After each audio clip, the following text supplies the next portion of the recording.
Good afternoon and welcome to the third meeting of the Severe Mental Health Task Force.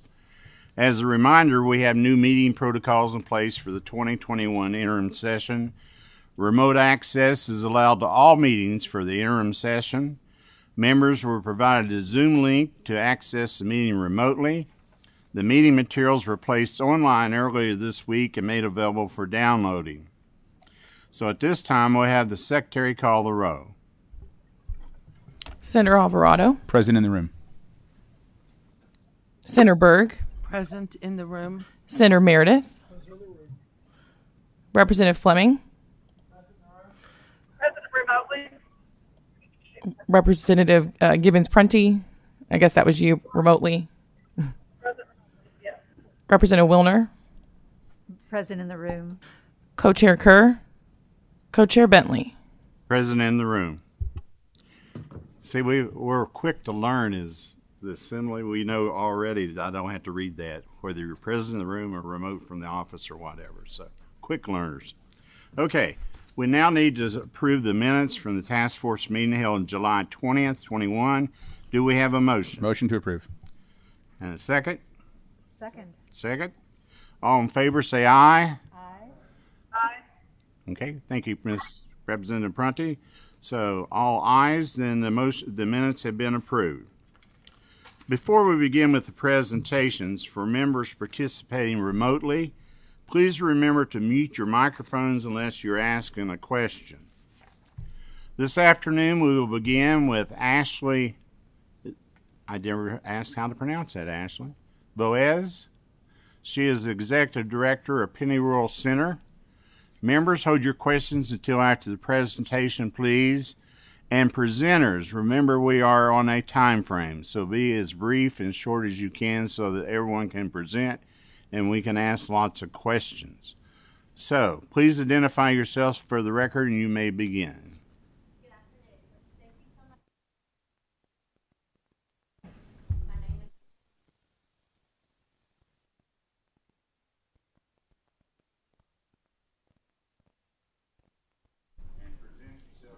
Got it. Okay, yes, sir. My name is Ashley Bowes. I'm a licensed clinical social worker and the executive director of the Penny Rural Center, a community mental health center located in Western Kentucky. I would like to take the opportunity to speak specifically regarding limitations and barriers in providing services to individuals with severe mental illness. On October 31st, 1963, President Kennedy signed the Community Mental Health Centers Act into law. This federal legislation created the opportunity for states to establish a network of community mental health centers, CMHCs, intended to meet the behavioral health needs of its population in a timely manner and close to home, precluding the need to travel large distances to receive treatment at state psychiatric hospitals, so community-based services. Community mental health centers are publicly funded to provide community services for Kentuckians who experience issues associated with mental health, developmental and intellectual disabilities, or substance use. CMHCs are nonprofit organizations established by KRS Chapter 210, which serve residents in a designated multi-county region. CMHCs are the safety net provider, ensuring services to individuals regardless of their ability to pay. The Penny Rural Center and Life Skills Incorporated, two merged CMHCs, serve a combined total of 18 counties within the state of Kentucky. In 2020, within the 8-county Penny Rural Center region, we served approximately 10,783 individuals. Of those individuals, 5,109 were diagnosed with severe mental illness. That's 53.65% of the population served. SAMHSA defines severe mental illness as someone over 18 years of age who have experienced a diagnosable mental, behavior, or emotional disorder within the last year that causes severe functional impairment that substantially interferes with or limits one or more major life activities. Kentucky has determined a definition based upon the Kentucky Determination Criteria Checklist for SMI, which includes age, greater than 18, diagnosis. The specifics, I think, are listed in the PowerPoint provided for you. The impact on the individual's daily life and the duration, at least 2 years.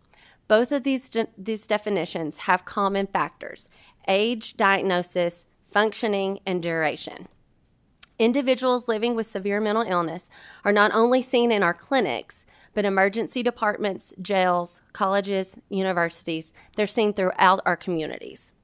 As mental health providers, we often see family members and community partners asking for individuals to be hospitalized when experiencing some sort of mental health crisis. Involuntary psychiatric hospitalization is not always the most appropriate route for treatment.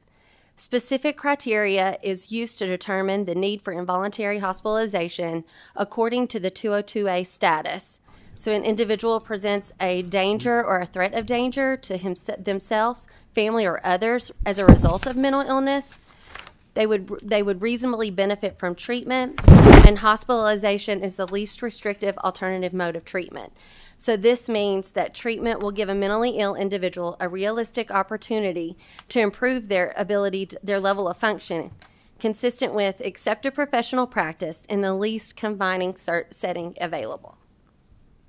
Please keep in mind that individuals who suffer from severe mental illness in most cases are their own guardian and have the right to make decisions for themselves. For individuals with severe mental illness, the goal is to provide these services, these direct services, to each individual in the community, empowering them to make healthy choices, healthy decisions for themselves to be physically and mentally well. Though supportive services can be wrapped around the individual, they still experience significant barriers.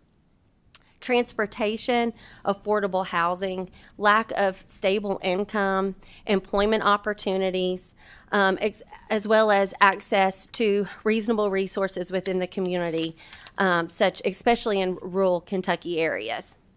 Within the Community Mental Health Center, there are specific services that support set up to assist individuals with severe mental illness to be able to live successfully in Ashley? the community. Yes. Can you go through the PowerPoints where you are as Yes, you're sir. going? It would help us. Let's see. We have paper, Let's see.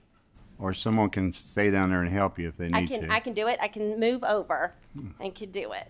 Okay. So this is where, the services that we provide in the service system that has been set up within the CMHC. So assertive community treatment is a treatment team approach designed to provide comprehensive community-based psychiatric treatment, rehabilitation, and supports to persons with severe mental illness. Within the ACT teams, they provide case management, initial and ongoing assessment, psychiatric services, employment and housing assistance, family support and education, substance use services, and other services and supports that are critical for the individual to be able to live successfully in the community. ACT services are available 24 hours a day, 365 days a year. Targeted case management is defined as services that are furnished to assist adults with severe mental illness in gaining access to needed medical, social, educational, or other services. So the department provides wraparound funds to community mental health agencies across the state to purchase necessary items and services that are not covered by available resources, but are needed to adequately serve individuals with severe mental illness in the community. Comprehensive community support services are activities necessary to allow clients to live with maximum independence in the community and consist of one or more of the following: medication adherence and recognizing symptoms and side effects, non-therapeutic behavioral intervention, support and skills training, assisting in accessing and utilizing community resources, emotional regulation skills, crisis coping skills, and developing and enhancing interpersonal skills. Peer support services is a structured and scheduled therapeutic activity with an individual client or group provided by trained self-identified consumers within the mental health system. Employment and evidence-based supportive employment services. It's a well-defined approach to help individuals with mental illness to find and keep competitive employment. Though this service is not reimbursable for adults with SMI. Therapeutic rehabilitation programs are goal-oriented programs for adults with severe mental illness who require care for less than 24 hours a day, but more than outpatient counseling. The purpose of therapeutic rehabilitation programs is to ensure that persons with behavioral health disorders possess those skills needed to live, learn, and work in his or her own community. Crisis stabilization services are community-based services which include screening, assessment, treatment planning, individual and group and family therapy, peer support services, all around to stabilize crisis and divert an individual for a higher level of care. Additional services include mobile crisis, medication administration, outpatient individual therapy, and group therapy. Community mental health centers, such as the Pennyroyal Center, experience barriers ourselves, crippling our ability to provide services to individuals with severe mental illness. Managed care companies. So though pre-authorizations are necessary for some services, they can serve as a significant barrier for individuals with severe mental illness. Pre-authorizations can lead to a delay in service delivery, as well as create paperwork constraints on staff, taking away from direct client time. By history, reimbursement rates have been exceptionally low, barely covering the cost of the provider's time. In some cases, such as psychiatric services, the rates reimbursed do not cover the cost paid by the agency to the provider to provide the service. So psychiatric services are necessary, but they're limited for this reason. At this time, a lack of regionalization of service providers. This allows any willing provider to come into a community mental health center's region and provide services. Though this may seem like more providers, the better, it creates significant issues when it comes to providing a continuity of care for individuals with severe mental illness. Other providers can pick and choose what services they will provide within their practice. In most cases, they are the services that have higher reimbursement rates. It creates a gap in essential services needed to maintain stability for individuals with severe mental illness. In addition, these services that are reimbursed at higher rates are usually services that financially sustain programs that function at a loss for CMHCs, such as psychiatry services. Outside providers are not necessarily obligated to provide any type of emergency intervention after hours or on the weekends. As the Community Mental Health Center, the Pennyroyal Center is contracted to provide emergency and crisis services to individuals experiencing a mental health crisis within the region, yet they may not be involved in the continuum of their care. This is the same for behavioral health service organizations, BHSOs, who are not required to provide these supportive services such as 24/7 call center, crisis or mobile crisis stabilization, emergency services, or ACT, which are essential in creating a system support for individuals with severe mental illness. In addition to what I've already shared, staff limitations are also a significant barrier to service delivery for individuals with severe mental health. Work within the mental health system creates for high stress and high turnover. And due to low reimbursement rates, we are unable to pay a competitive rate. So there's a constant turnover and a constant need. There are ways in which U.S. legislators can assist the community mental health agencies meet the needs of individuals with severe mental illness in the communities in which they live. The legislation currently exists to assist with compliance of individuals who suffer with mental illness, Tim's Law. There is no funding that covers the cost to actually impose this treatment. Currently, the Department of Behavioral Health, Developmental and Intellectual Delay has sanctioned funding for the AOT, Tim's Law, which is being implemented in 2 cohorts. There are a total of 4 CMHCs that are participating in this. Communicare in 7 counties started service delivery in this fiscal year 2021, and the Pennyroyal Center in River Valley will start serving clients in fiscal year 2023.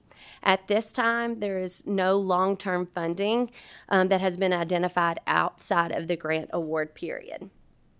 As the need for access of mental health services continues to increase, reimbursement rates continue to be low and inefficient in covering the cost of intensive services necessary to improve the individual's ability to function.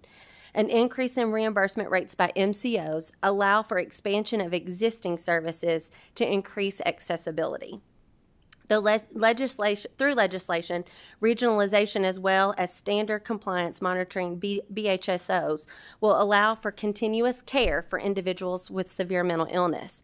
Legislation to ensure that individual providers as well as BHSOs provide the necessary services such as 24/7 call centers, mobile crisis stabilization, emergency services, and ACT, which are essential in creating the system of support and establishing a continuum of care for individuals with severe mental illness versus covering services that are reimbursed at higher rates.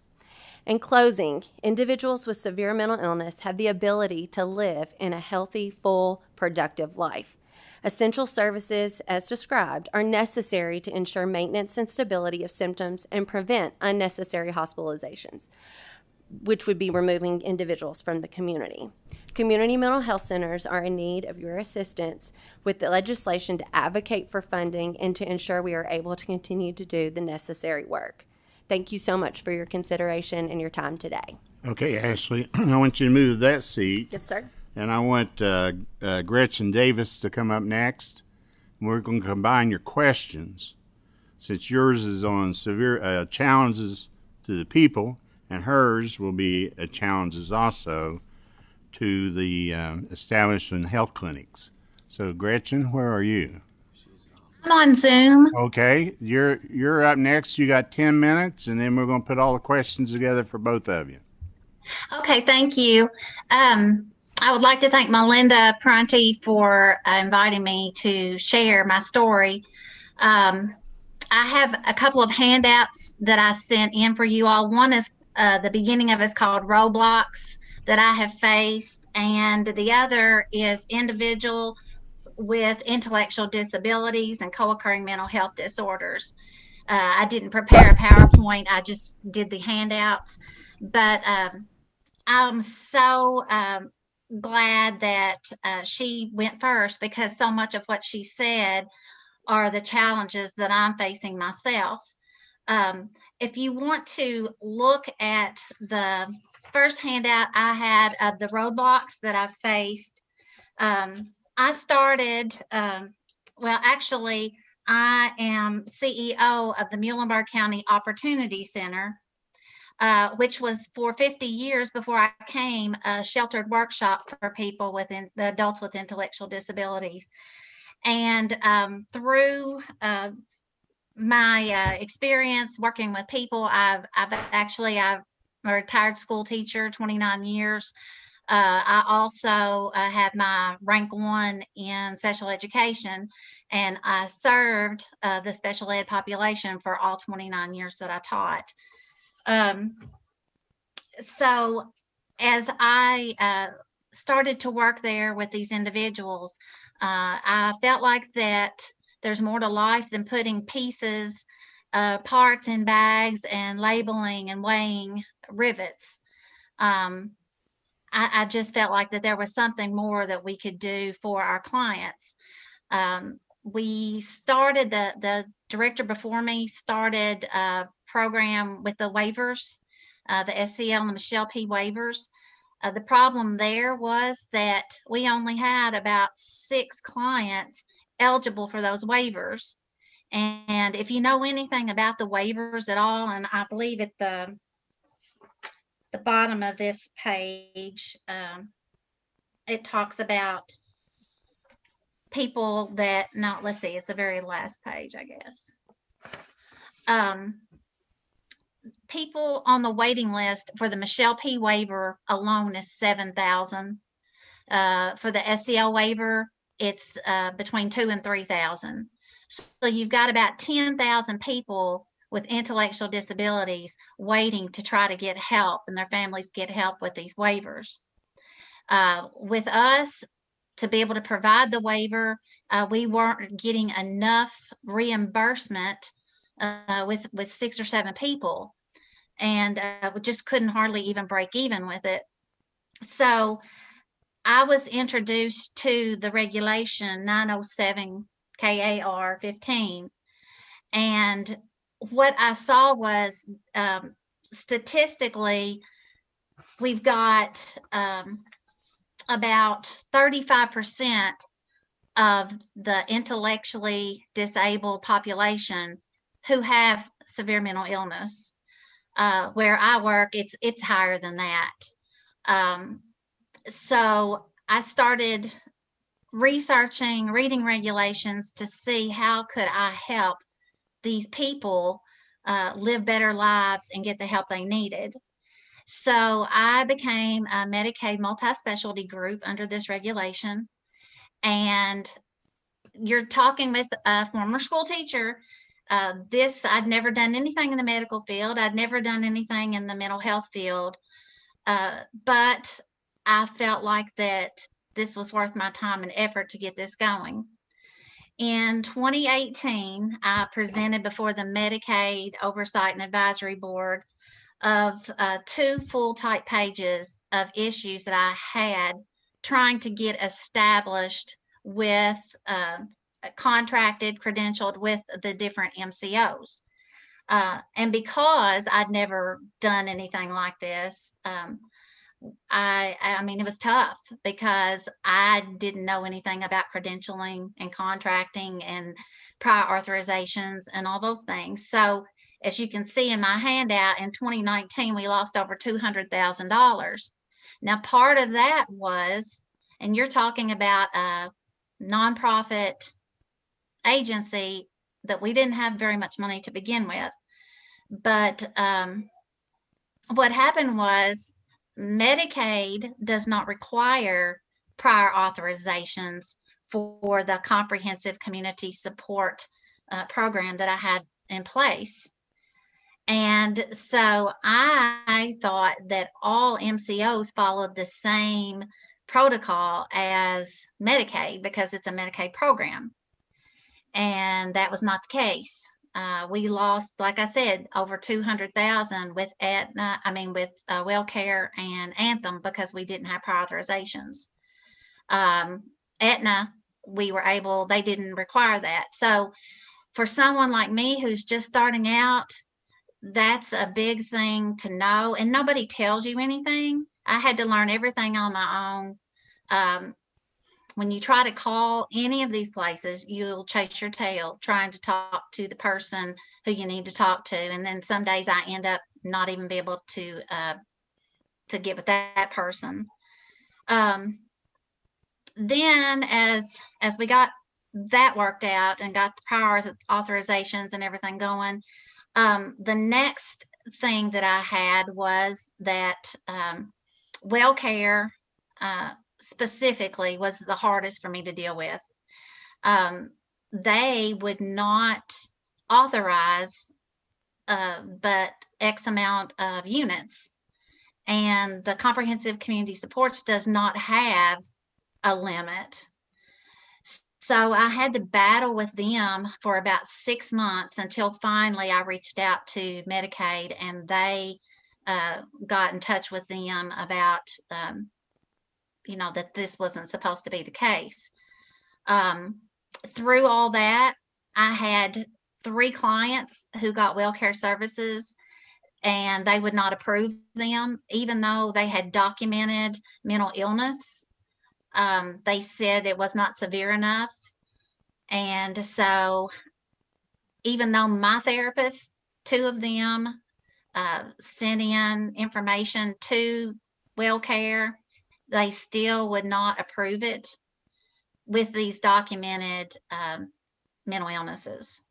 So basically, I had to tell my clients, and we only have about 30 clients, but I had to tell them we could not work with WellCare anymore because I don't think that a lot of the MCOs have an understanding of the dual diagnosis with intellectual disabilities and their mental health issues, because it's very different from the average person. We closed our center in March of 2020 because of COVID. And actually we're closed this week and next week because of the rise in cases. We do have 87% of our clients are vaccinated, but only about 60% of our staff is vaccinated. So we've decided to give this time. I'm Muhlenberg County. And actually, Pennyroyal is one of our mental health centers in Muhlenberg. But they just don't have enough staff to be able to accommodate all the people in Muhlenberg. And that's why that I have not only with the Muhlenberg County Opportunity Center, but I'm in the process of opening my own behavioral health agency in Muhlenberg called Illuminaire. Many of the services that that she just talked about, I'm going to be providing. The biggest problem right now with that is that contracting and credentialing take forever. I've been waiting for almost 3 months to get a licensed professional clinical counselor credentialed so that we can open and start services. So those things, those things just really take a lot of time. And to be small like myself, I can't afford to lose the money like I did at Opportunity Center. Everything with my new business is coming totally out of pocket. And, thank goodness that I know what I know now as far as the prior authorizations go. But it's a continued challenge every day. I did list you on the pages just some examples of things that I've faced with the different MCOs. Right now, with Humana, you can probably see that this is the problems I'm having because my psych nurse practitioner that's going to be working with me is not renewing her DEA license. And part of that is because I'm not going to prescribe controlled medications. So, I was told basically that she might be decredentialed for not meeting those needs for Humana. So I don't really understand that. If I have a nurse practitioner that's willing to work for me and prescribe non-controlled, to me, that should be her choice and my choice. But, these are things, and they don't seem like a big deal until they start adding up. I have learned to save every email and every email that I've sent. This morning alone, trying to work on my own business with credentialing, I've had 2 representatives say they never received my request for credentialing, and I had to go into my sent email to prove that I had done those things. So, just those things, I'm not going to read them to you. You can look over them and just kind of see some of the challenges that I've had. The latest challenge, and, I've studied the regulations front and back, especially with the comprehensive community support, because I definitely don't want to do anything that would be considered unacceptable by Medicaid. But I have been told by more than one person in the Medicaid system that, basically I'm not using comprehensive community supports the way it's intended to be used. Now, I included a copy of that regulation in your handouts to what is involved with comprehensive community supports. And I have everything in place for every regulation regarding these mental health services. And the last one that I dealt with was on transportation. For people with intellectual disabilities, their lives have always been rough, and their families' lives have always been rough and will continue to be rough for the remainder of their lives. There are not a lot of things out there for these guys. And one of the things that one of the things they're faced with is transportation. And I'm in Muhlenberg. We have a grant in Muhlenberg that helps everyone in the county be able to ride our PAC system to work or doctor's appointments or whatever for $4 a day round trip, which is amazing. I'm going to interrupt you right there. Okay. So we can have questions. Now, we want to make the point, this task force wants you to give us recommendations, too, when you leave here and send them back to us, because we'll gather all those together, because we're here to see what to do for the severe mental health situation in Kentucky. So now I'm asking for questions for these two people, and the first question will be from Representative Fleming. Thank you, Mr. Chairman. First of all, Ms. Davis, you're totally being unfair to us for that background, because I'll tell you what, my mind keeps going back to the beach. So, but I do appreciate the background, though. I have a question to both of y'all, actually. And Ms. Davis, I understand exactly where you're coming from. In fact, I've talked to a friend, Senator Alvarado, on several occasions. As like you, I did not know anything about psychology or mental health, because I come from a MAPI background for about a couple of decades. And I've had a baptism by fire and experiences a lot of the things that you have gone through, and through the senator, as well as Senator Adams and other folks. They sort of helped me navigate this some time ago. But I want to ask you a question, both of y'all a question.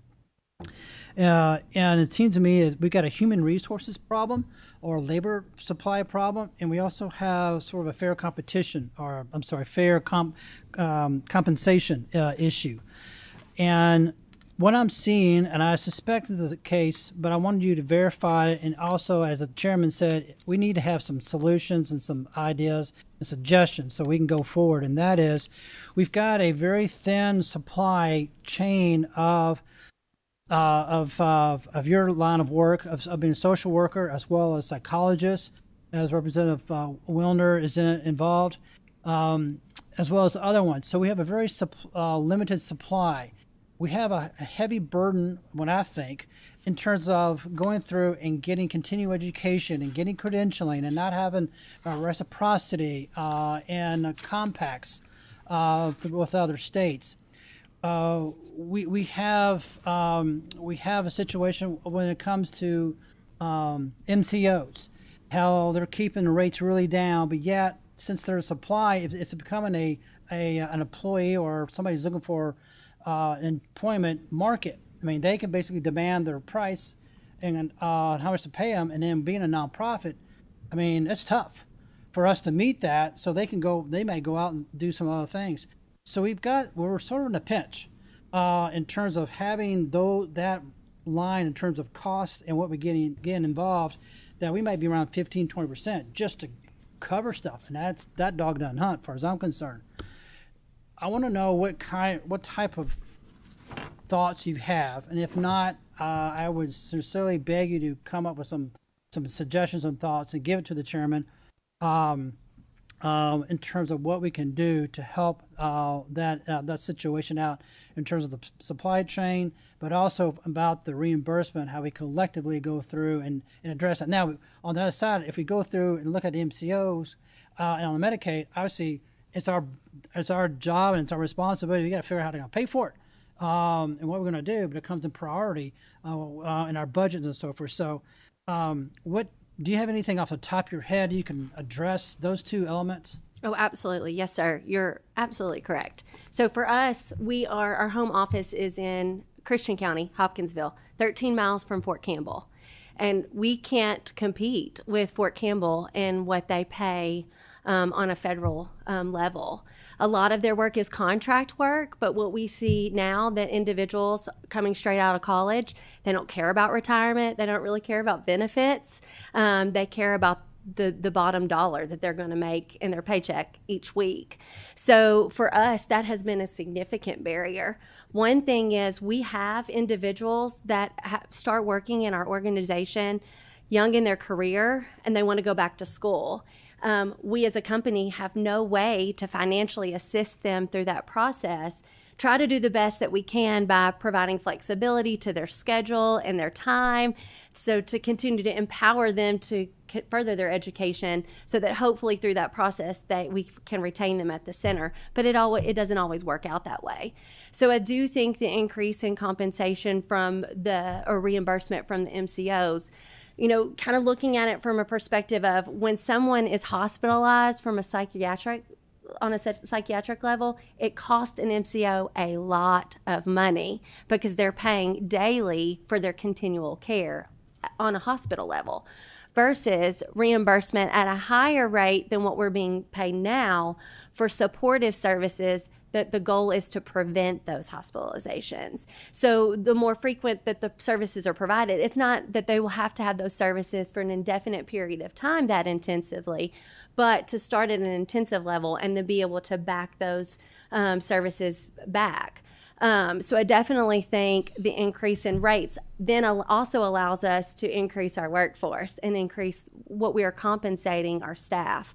We are based on, we use an enhancement type of compensation. So though a salary may be lower, the more work that an individual does, the more clients that they see, after a certain cutoff point, they actually begin making a percentage of what is billed to the MCO. But a problem with that is we're not always paid. So there are services that an MCO may turn around and deny, as she was discussing, and say it doesn't meet criteria for that level. We have a pretty thorough auditing system where we are constantly going through and evaluating and making sure that services that are provided are medically necessary. But there are also times that we're still paying back. So I definitely think that you are correct. There is an HR problem, and we do the best that we can. We try to partner with universities in our region to try to take interns and provide internships to hopefully grow and then retain staff. We try to provide an excellent quality of supervision, clinical supervision. But a lot of times individuals, once they get their license, they go on to some place where they're going to make more money.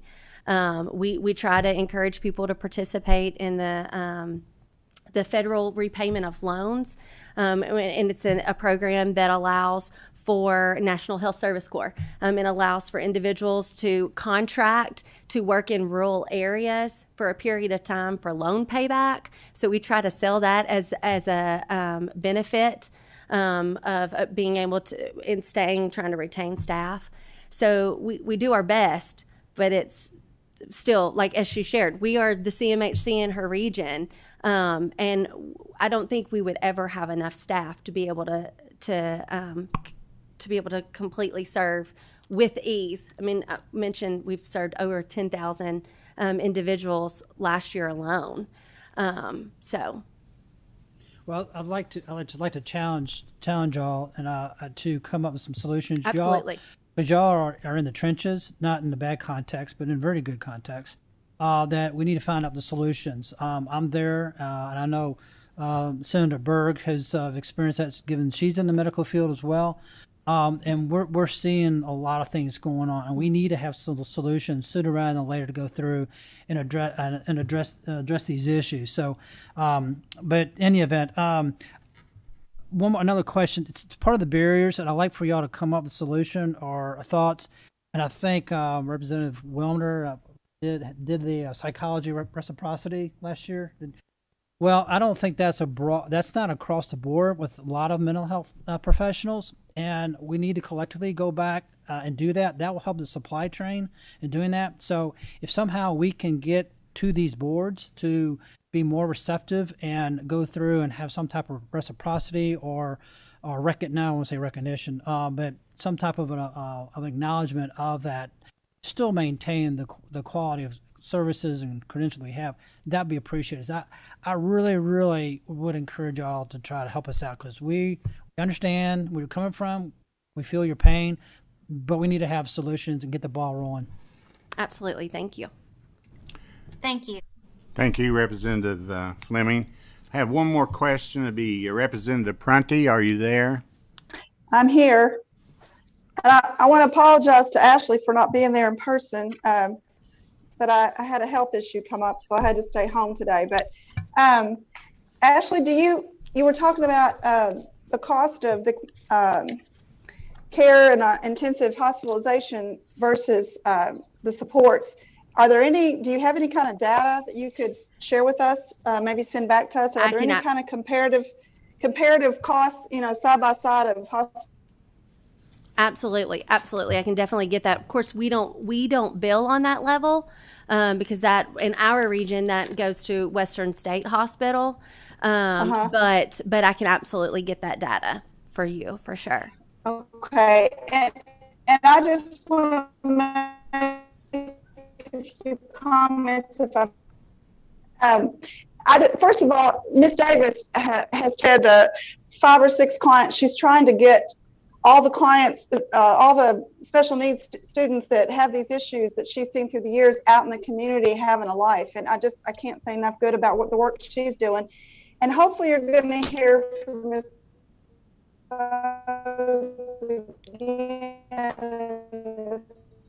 Melinda, you're breaking up terribly.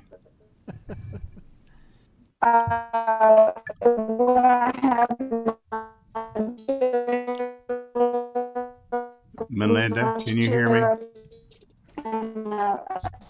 Sound like a banjo. Study in my home community about the revolving door with law enforcement.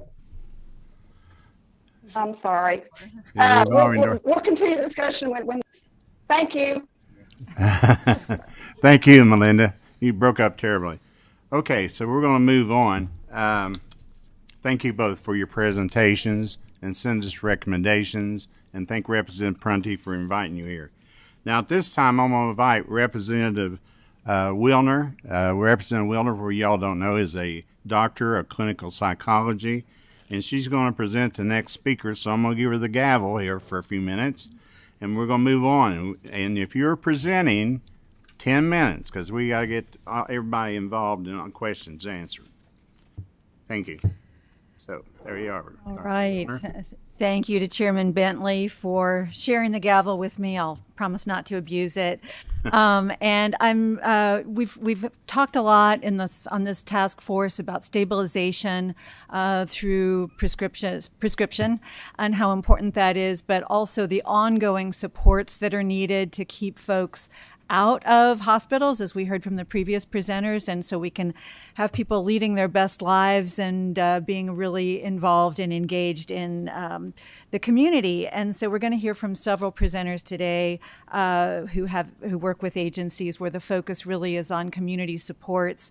And we're going to start with Ben Jaggers and Brad Leedy from Bridgehaven Mental Health Services in Louisville.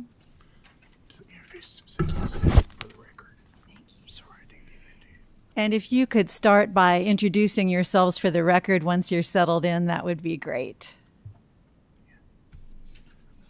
Sorry. No, that's okay.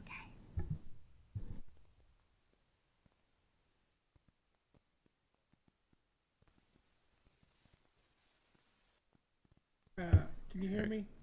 No. Can you hear me now? Push. Okay. Yeah. Okay. First of all, just like to say thank you for the opportunity to be here today. My name is Brad Leedy, and I'm the Chief Operating Officer for Bridgehaven Mental Health Services. And with me is Ben Jaggers. He's one of our adult peer support specialists. So we're going to switch up our presenting order a little bit today. I'm going to provide some basic information about Bridgehaven and then have Ben talk a little bit more and bring this to life through his story. And we provided a 2-page fact sheet or white paper that has both a little bit of information about Bridgehaven as well as some of the data that we were just talking about with the other presenters. And hopefully this will help illuminate the discussion a little bit more. Bridgehaven has served adults with severe and persistent mental illness since 1958. Our mission is to provide the highest quality community-based psychiatric rehabilitation and recovery services, education, and to support those living with mental illness. The agency first provided services in Jefferson County to help clients reintegrate into the community after being discharged from psychiatric institutions. We are a psychiatric, what used to be termed as a clubhouse model, and we promote community reintegration following hospitalization, but we're also finding that that more recently we're also using the same services to prevent hospitalization. We serve almost 500 unduplicated clients, and the clients at Bridgehaven prefer to be called members. So when you hear that term, I'm referring to our clients, but they do prefer the term members. It promotes more of and they're more invested in the service by using this term. The Bridgehaven model is one of an multidisciplinary and multimodal approach that provides an array of clinical groups, counseling, along with skill building, peer support, outreach, socialization, supported employment activities. We also have medication management and a variety of other evidence-based practices, which you will hear about. The average person receives about 1 to 3 hours of highly individualized services, about 4 days per week. Because their recovery plan is person-centered and individualized, the person may attend more or less days per week and spend more or less hours, depending on what they need at that time. According to a 2019 analysis of our therapeutic rehabilitation utilization rates, and our therapeutic rehab program is what Bridgehaven specializes in, members have about 57 days of this TR service or therapeutic rehabilitation per year. Bridgehaven has secured and maintained accreditation from the Commission on the Accreditation of Rehabilitation Facilities, or with the acronym CARF, since 2001, and our most recent CARF survey, which was in 2019, resulted in no recommendations, and that's an accomplishment of only about 3% of CARF accredited facilities. They achieved that, so we are very fortunate in that our adult outpatient and our psychosocial rehabilitation services achieve that high rating. During the past 10 years, we've included and started programming around integrated physical and behavioral health, peer support, cognitive enhancement therapy, comprehensive community support, which was alluded to earlier, medication management, and supported employment services. We recently had an expansion in our physical space, which we hoped would allow us to serve more people, but in the last year, it allowed us to maintain safe and socially distanced programming so that we could continue the same amount of services we were providing before COVID struck, and we were able to continue those supports in our new space. You'll see with the information that we provided, and I'm glad we had the conversation just before this about psychiatric hospitalizations. The chart that we provided shows the last 5 years of services, or the last 5 years that we've been able to read by someone participating in Bridgehaven services following hospitalization. We have saved over 1,300 days of hospitalization at a cost savings of over $1.5 million to the Commonwealth. These are people who spent about 1,500 days in the hospital in the 6 months prior to coming to Bridgehaven.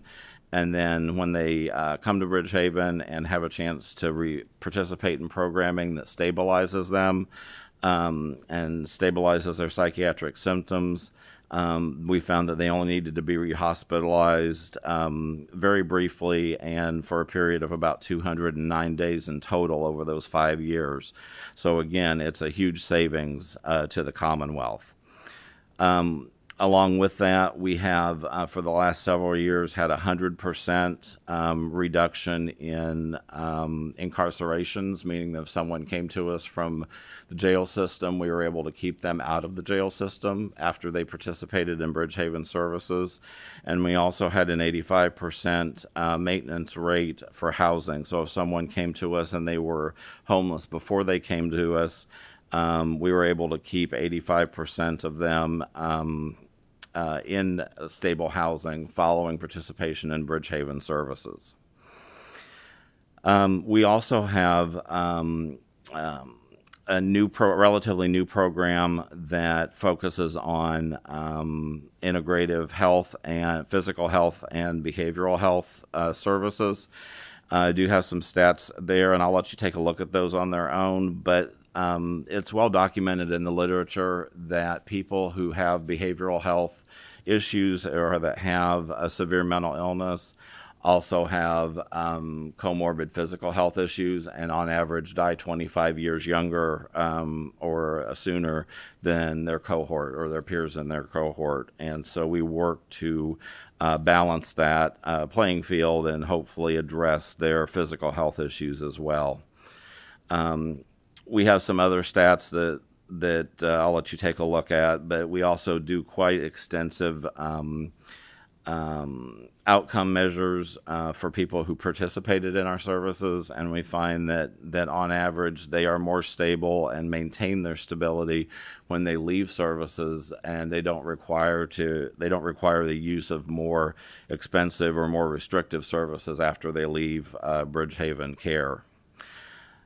We also, I would like to just point out, and there is some information in your packet, that we are the only program in Kentucky and in this region that utilizes a CET or Cognitive Enhancement Therapy program. It's basically a program that looks at the neuroscience of brain plasticity and helps to rewire the brain so that symptoms are not as severe. Ben went through that program, and he can talk with you a little bit about that.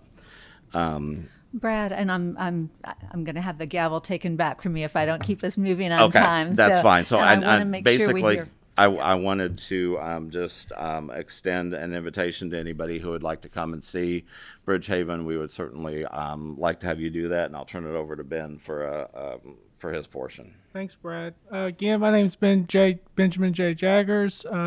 I'm truly grateful to be here with you all today. I'll tell you a little bit about... Ben, pull your mic just a little bit closer. I'll tell you a little bit about my life and some of the hardships that I've had to overcome and where I'm at today.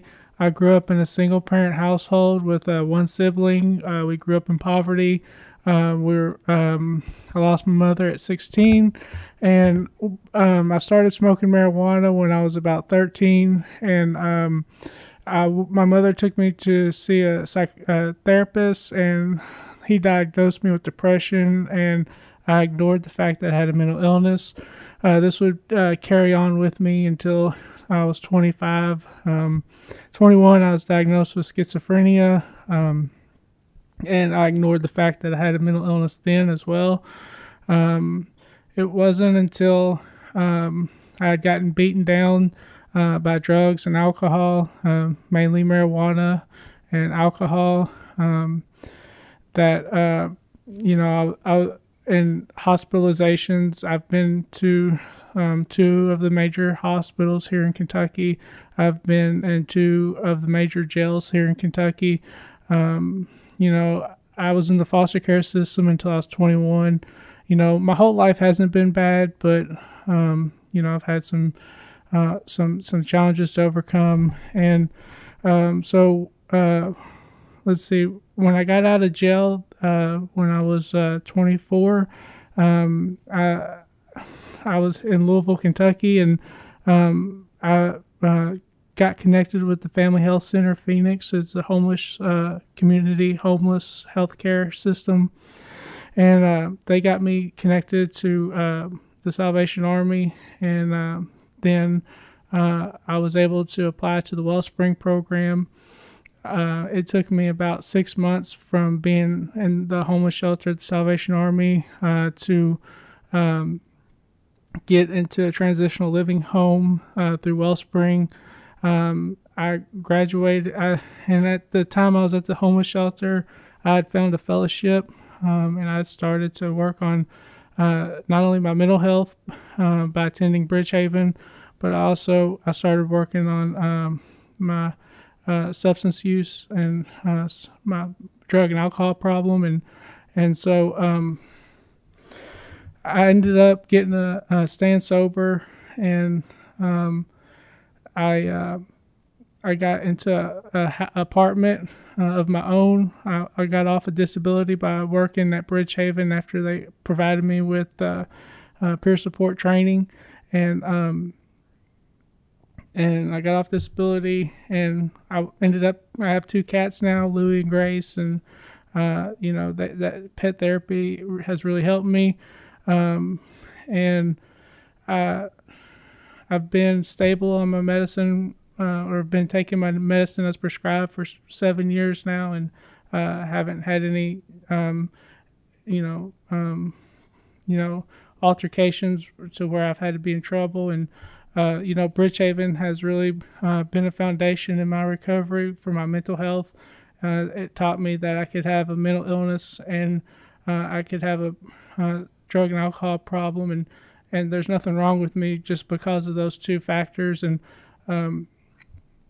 And so life is good today because of the things in the community that carried me through one of the toughest challenges of my life. I've done every bit I could do to take advantage of these things and to keep moving forward. And right now I went back to school after flunking out from the foster care grant. I went back to JCTC, got my associates in art, applied to U of L Kent School.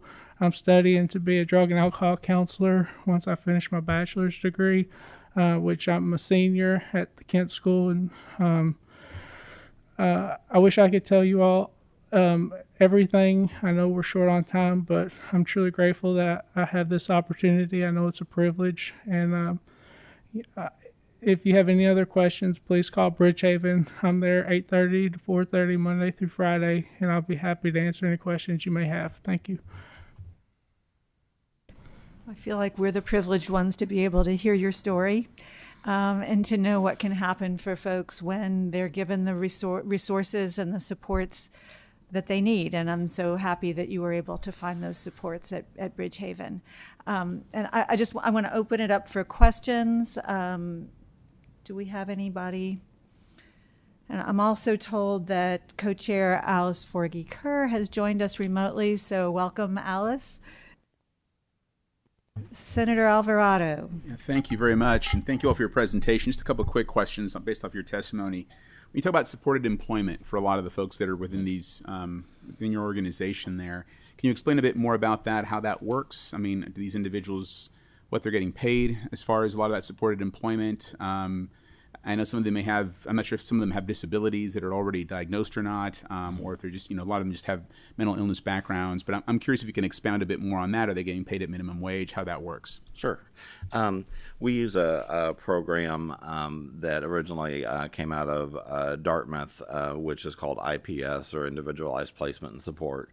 It is a supported employment model that works from a principle of zero exclusion, meaning if someone wants to work, we work with them to be able to give them the skills and the support to be able to work, regardless of where they are in their recovery.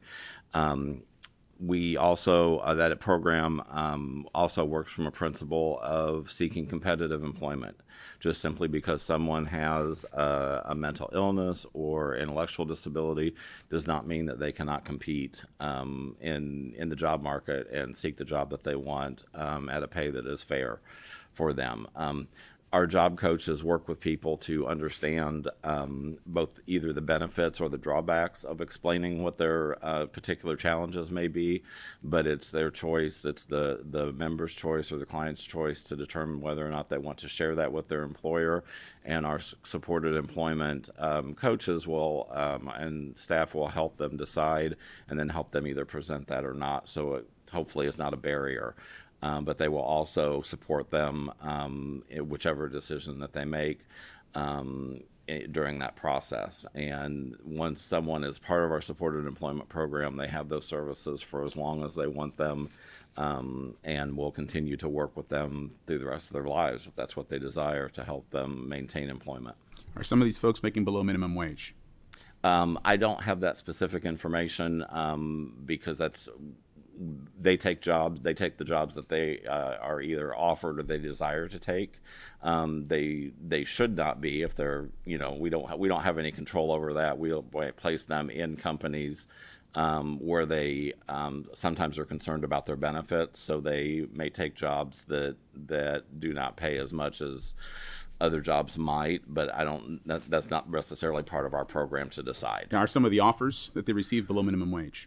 That I can't offer. I can't answer that question directly. That's a concern for me. I filed a bill every year for several years to get rid of that, so that people that have either disabilities of any type are at least offered minimum wage. Yes. That everyone else is entitled to. So I'd be curious to that. I mean, that's something that it bothers me. I know, and I've filed many times. I'm always curious about that. That's being offered as well. We certainly do try to provide education around that to let them know that is not something that we encourage. But again, it's up to them, to the job that they take. We offer them that opportunity. Yeah. Very good. Thank you very much. Thank you for that question, Senator Alvarado. And seeing no further questions, I want to echo your all's invitation for folks to go visit Bridgehaven. I think it would be eye-opening for folks, and as we think about and we hear about the workforce shortages on almost every committee that we serve on, and maybe supported employment is one way to build up a workforce. So thank you both for being here. Great, thank you. Oh, we have a comment from online, and our staff person is going to read that. Thank you. Representative Gibbons-Prunty, she just said gratitude to Ben for sharing and good luck in his studies. And she said, how has Bridgehaven been able to be successful financially reflected against the previous testimony? Several issues have come up, but we, because of the outcomes, we have been able to have very progressive and substantive conversations with the MCOs to establish rates that help to reimburse for our services.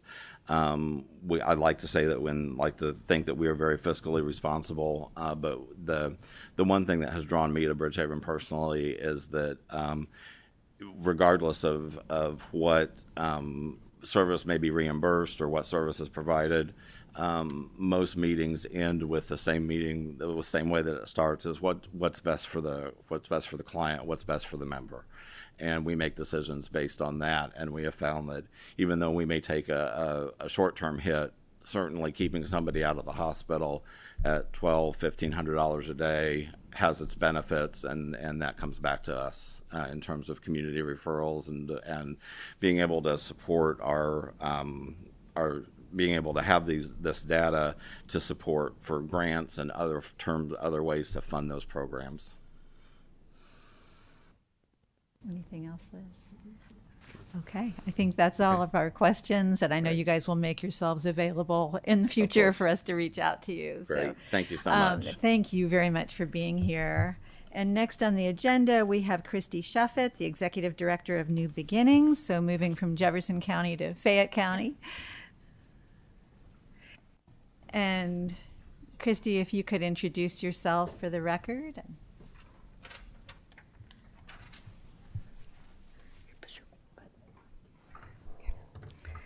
Hi, my name is Christy Shuffett, and as Representative Wilner said, I'm the Executive Director at New Beginnings Bluegrass. I appreciate the opportunity to come here and talk today about recovery-based housing and support services for adults with serious mental illness. Yes, thank you.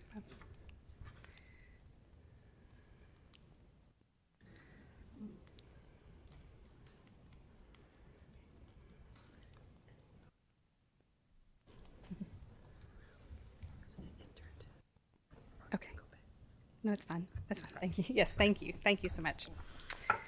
So at New Beginnings Bluegrass, our mission is to help improve the lives of adults with serious mental illness through quality housing and recovery-based services. We were founded in 1997 by a group of grassroots advocates who identified the lack of supportive housing for adults with SMI in Lexington and decided to come here to Frankfort, make some noise, and do something about it.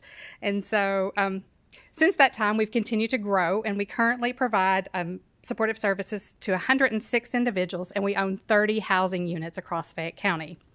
We offer a continuum of housing services from single-family homes that provide 24/7 support to the individuals who need that level of care to independent housing in the community where we might see the folks once or twice a week.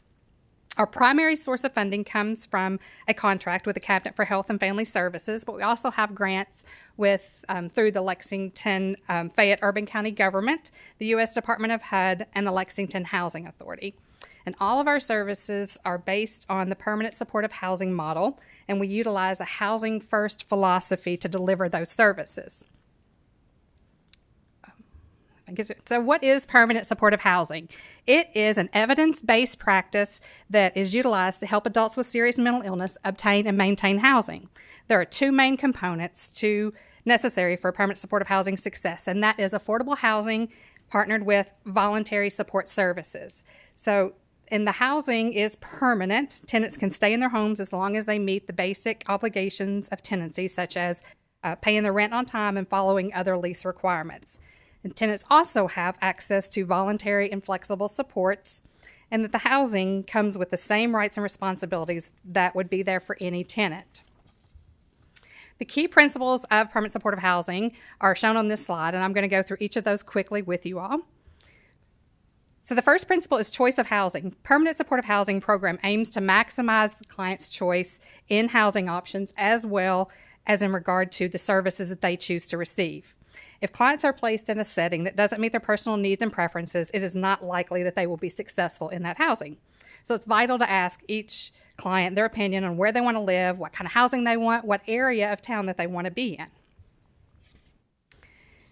The second important component of a successful permanent supportive housing program is functional separation of the landlord and support service duties.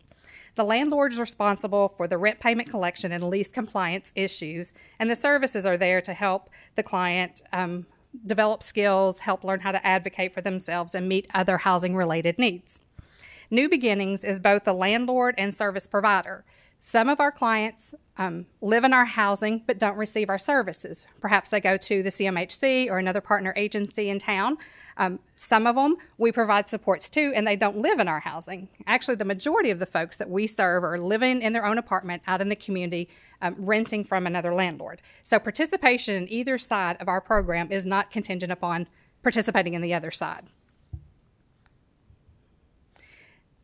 Ensuring that consumers have safe, decent, and affordable housing is an essential piece of the permanent supportive housing program. HUD affordability guidelines state that individuals should not pay more than 30% of their adjusted income for rent and utilities.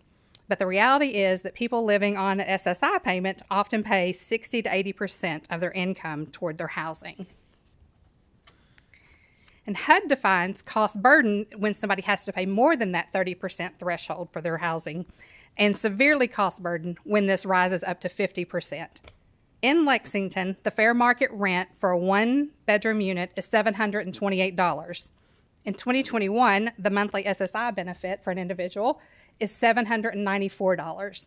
This puts a cost burden of 92%. And so, as you can imagine, people with SMI experience higher rates of housing insecurity and homelessness than the general population. This is evidenced by the SAMHSA indicates that there are about 6.2% of Kentucky's adults who have a serious mental illness, but in the 2020 point in time count in Lexington, they made up 20% of the individuals experiencing homelessness.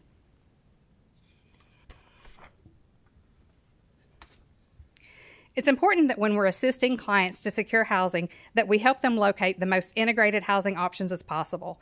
We don't want to direct all persons with SMI to a specific apartment complex or a specific side of town. We want them to be part of the overall community. They should be afforded the same options as any other person seeking housing. In order to maximize integration in the community, it's also important to be mindful that we consider the ease of access to amenities, such as public transportation, grocery stores, convenience stores, and parks. And of course, encouraging clients to connect or reconnect with their natural support system is an important piece in their success. It's important that we help people link to housing as quickly as possible with as few barriers as possible.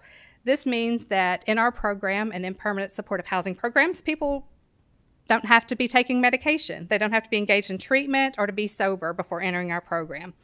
There are many programs out there that require tenants to prove their readiness for housing. Maybe they have to go through a transitional unit before then, and then they can move into permanent housing. But we don't.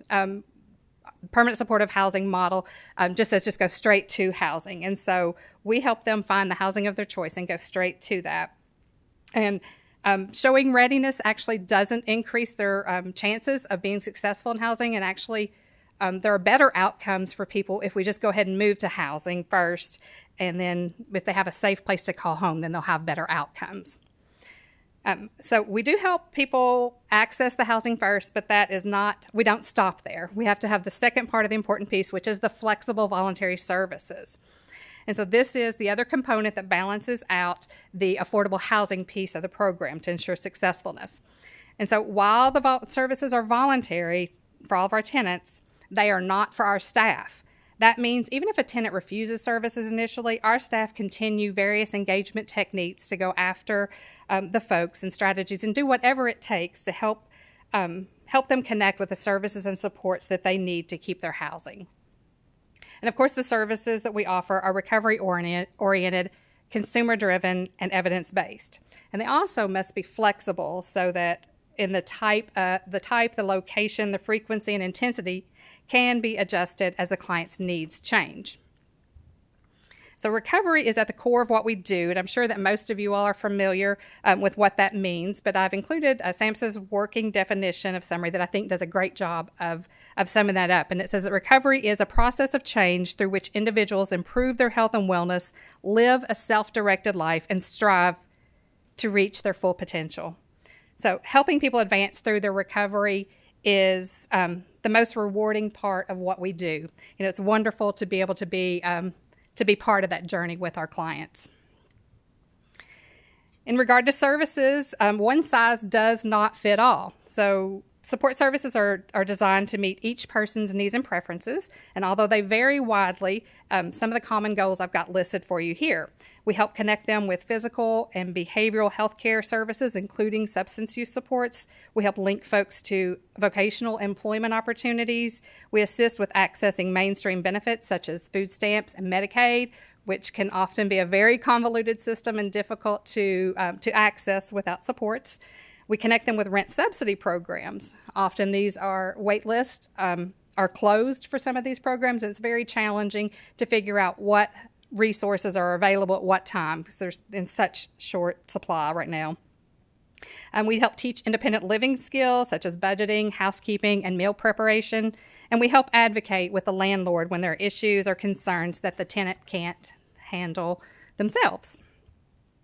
And as I mentioned, so we use a housing first philosophy, and this approach just quickly connects folks to housing with as few barriers as possible. But I wanted to be sure to clarify that housing first does not mean housing only. Support services are the balancing part of the permanent supportive programs component. And although that the participation, again, is not required of anybody in the program, we have come to see that once the housing crisis is resolved, the majority of folks choose to stay with us and stay engaged in our services. And at that time, they're able to work on their goals beyond meeting their basic needs. As an evidence-based practice, there is a wealth of data to prove and stand behind the permanent supporting housing model's efficacy. And so some of the most outstanding results I've included here on this slide, and they include an increased ability for program participants to maintain their housing in the community. So with these supports, once they get housed, they're able to stay housed. The programs show a reduction in use and cost to other more expensive systems such as homeless shelters, prisons, jails, emergency room use, inpatient psychiatric hospitalizations. And people who are enrolled in permanent supportive housing programs are often linked through their support staff to more appropriate healthcare services, which result in improved health outcomes. And then perhaps the most striking outcome to me are the improved quality of life measures that are shown by program participants. So the bottom line is that we believe housing is a basic human right, and that people with SMI have the right to live in a safe, decent, and affordable housing with access to individualized supports that can help them maintain that housing. And in closing, I respectfully request of you today to find a way to increase the funding for this valuable service. Currently, this is not a Medicaid reimbursable service, and so maybe exploring ways for waivers to have this become a billable service would be greatly beneficial, or increasing the state general funds that support agencies like us. And so thank you all very much for your time. Thank you so much. Yes. Christy, if it's okay with you and if it's okay with the committee, I'd like to go ahead and invite our Wellspring presenters up and then take the questions together for Absolutely. these two agencies. Thank you. Thank you so much. So Kathy Dobbins and Ivan Gar, and when you get seated, if you'll introduce yourselves for the record. And in the meantime, I'm just going to, Liz pointed out to me, we had another comment in the chat from Representative Prunty suggesting that she would like for us to tour Bridgehaven as a task force. And I see some nods to that. So, yeah.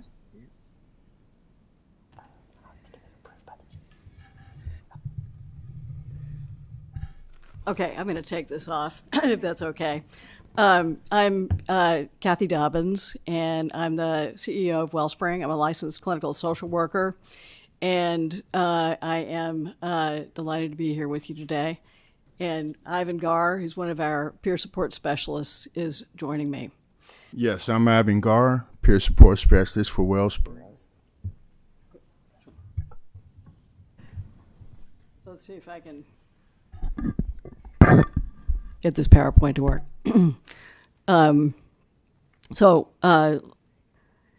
Wellspring started out as a supportive housing provider in 1982, and we still are primarily a supportive housing provider, although we do provide other services as well. Let's see. Hit the enter button. That does make sense. And here's our mission statement. Wellspring promotes mental health recovery and supports individuals with mental illness in building healthy and hopeful lives through behavioral health, housing, and employment services. We were founded in 1982 by local families and professionals, some business leaders in our community. So much like New Beginnings, it was families who came together and said, we need supportive housing in this community. In fact, there was really no supportive housing in the state at that time. But these families were experiencing so much trauma in watching their loved ones go in and out of hospitals, in and out of emergency rooms, jail, going back home, and then creating hardships for other family members. They had younger siblings, and it was difficult. And so these families came together, and they pulled in some business leaders in the community, and they brought in a couple of folks from University Department of Psychiatry, University of Louisville Department of Psychiatry, and said, we're going to do something. Our founder would say, it's better to light a candle than curse the darkness. So with that, they opened the first transitional program operated by Wellspring in 1982. We are now licensed as a behavioral health services organization, and we are required to provide emergency on-call for all our clients 24/7, so we do that. I want to be clear about that. That's in Kentucky statute. We're accredited by CARF International. CARF accredits programs, not agencies. And so we are, our areas are crisis stabilization, community housing, and outpatient behavioral health. We provide an array of services for adults with serious mental illness in addition to supportive housing. We also have, like Christy at New Beginnings, affordable housing. We provide case management. We provide peer support, therapy, crisis stabilization. We operate 2 psychiatric crisis stabilization units. We are the only region in Kentucky that offers 2 psychiatric crisis units. So that's unique. We provide assertive community treatment. We have an ACT team, as our first speaker talked about, ACT being a multidisciplinary team. We have a doctor, psychiatrist, nurse, therapist, peer specialists, and case managers on that team, providing an intensive level of support. We also offer supported employment, like Bridgehaven. We have an IPS program, individual placement supports. Stealing Christy's line, everyone deserves housing. Why is supportive housing important? In 1982, we still had a lot of people who lived in the state hospitals. Nobody lives in the state hospitals, rightly so, today. Most people who have serious mental illness, again, making Christy's point again, they live at very, very low income, $10,000, less than $10,000 a year. So our fair market rate is slightly higher than Lexington's at $760. But when you have the same level of SSI, $794, that doesn't buy mainstream housing. It's just a simple equation. It just does not work. You have to have rental assistance. And for folks who have the highest levels of disability, they absolutely need support. They need supportive services to be integrated into our community, to be a part of the community, to contribute to the community, and to forward their own recovery. I just threw this slide in here because this is what this Central State Hospital, this is what we had in our region of Kentucky in 1982 when Wellspring opened its first program. And when we brought residents into that first program, they were all coming out of, or almost all coming directly out of Central State. Many had been there for lengthy periods of time. Here's some of our numbers. We're providing supportive housing to 368 people in our community. Actually, that was in 2020. That number is up in 2021.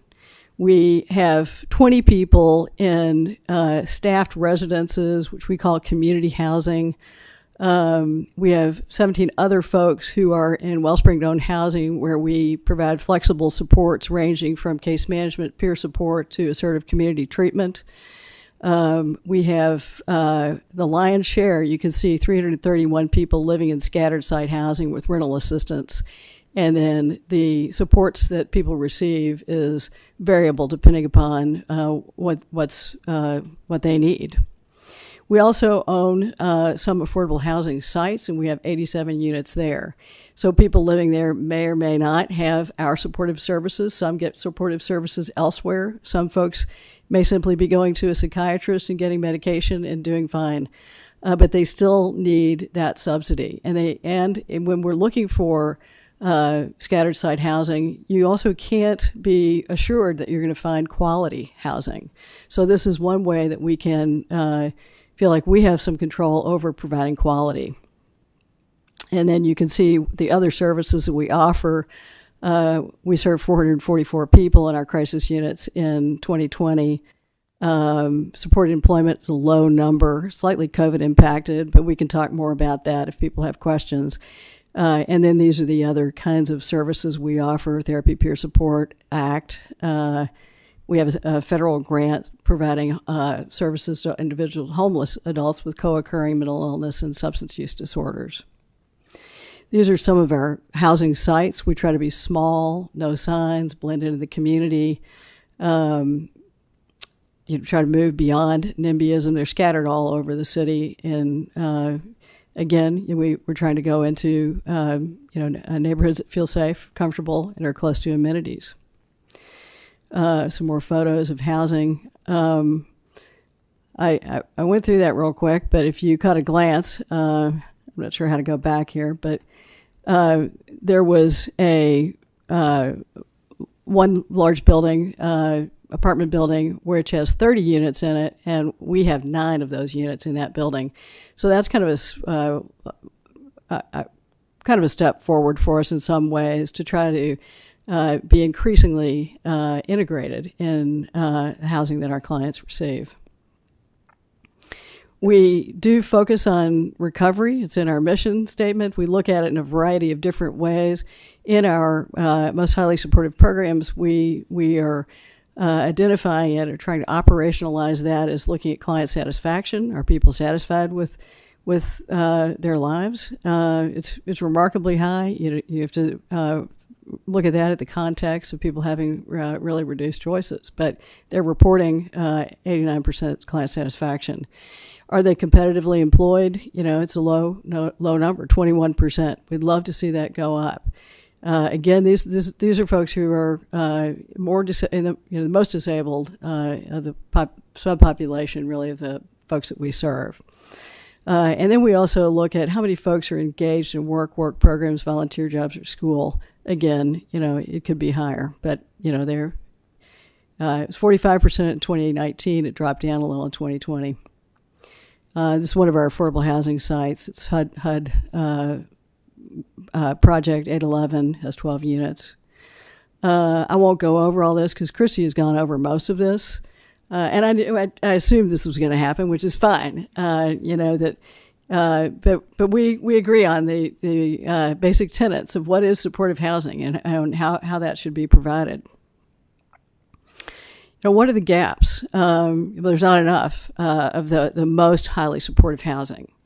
We are able to work with Metro Housing Authority. We're able to work with HUD. We're able to get vouchers and help people get housing in the community, take support services to them.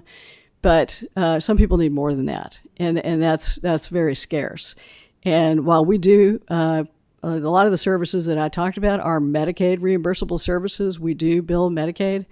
Some of the supportive services that you offer in a residential setting are not Medicaid reimbursable, and we do rely on some funds from the Department for Behavioral Health, but there are gaps there. We struggle to make that work.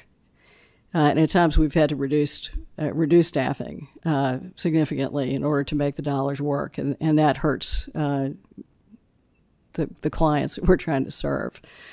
One other big issue that our clients face is social isolation. They are, for a variety of reasons, there's a lot of loneliness and just not a lot of social opportunity.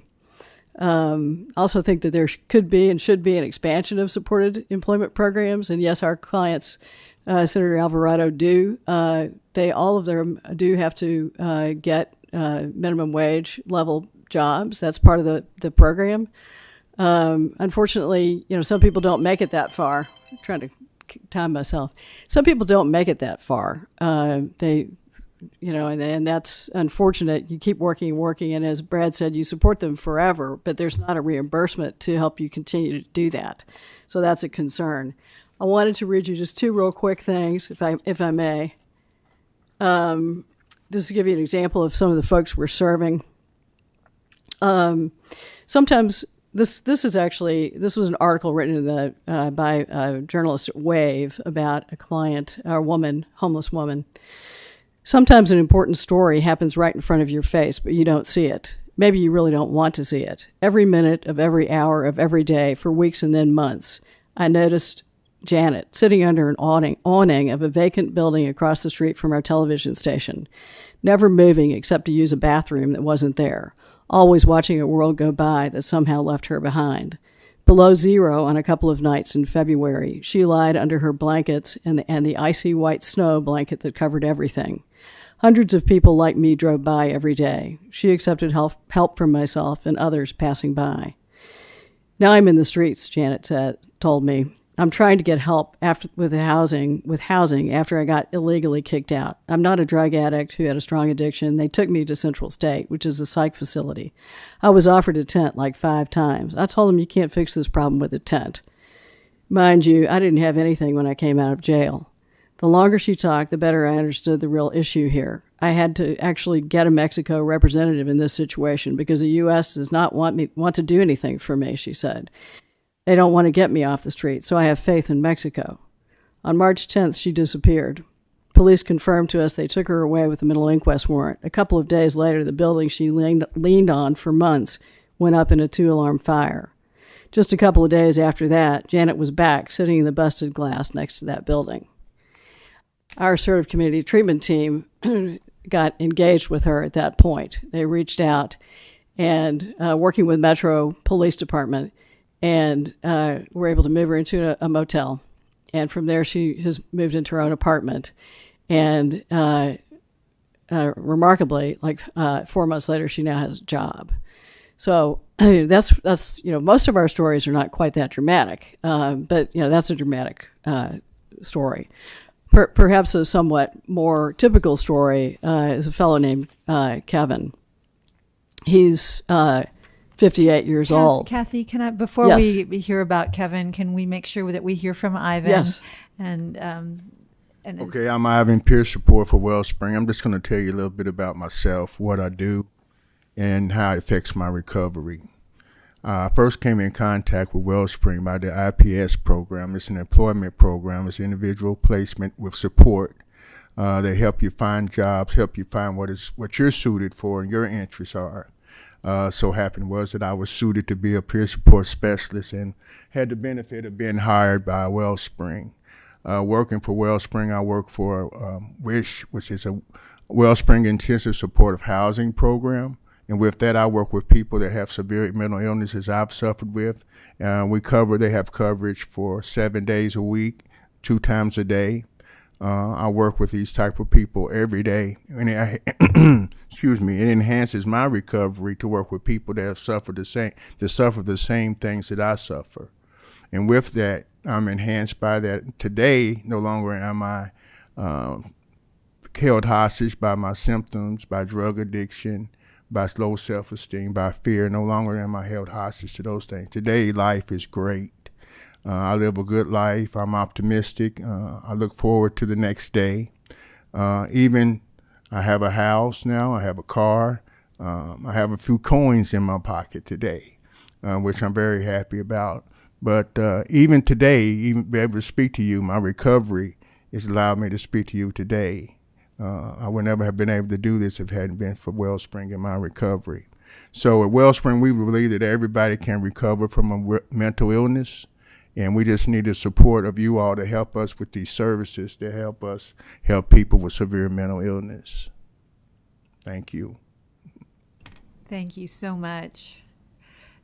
Do we have time? No, that's okay. I mean, in terms of my adding anything else, I think he's a better example of recovery than anything I can tell you. It's very powerful to have you sitting here in front of us and sharing that with us. So with that, before we bring up our last presenter, do we have any questions in the room? Or